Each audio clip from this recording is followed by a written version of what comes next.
முடக்குவாதம். இப்ப கைகள்ல வலிகள் இருக்கு அப்படின்னா, பேஷண்ட்டுடைய அந்த வலிகளுக்கான காரணம் அவங்களுடைய ஷோல்டர்ல இருக்கும். ஸோ அப்ப அந்த பிளாக்ஸ நம்ம ரிமூவ் பண்ணும்போது, கைகள்ல போன் டிஃபார்மிட்டிஸ் ஏற்படுவதையும் தவிர்க்க முடியும். கைகள்ல இருக்கக்கூடிய வலிகள ஒரு 5 நாட்களுக்குள் முற்றிலுமாக நிறுத்த முடியும்.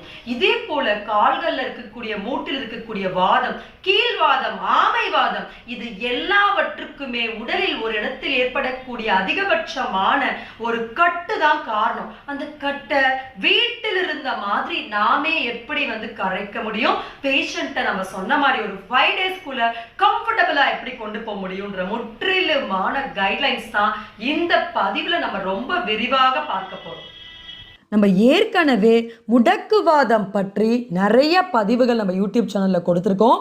இந்த பதிவில் என்ன அப்படி சிறப்பு அப்படின்னா, இது ஒரு அட்வான்ஸ் ஃபார்ம் வெர்ஷன் அப்படின்னு சொல்லலாம். நம்ம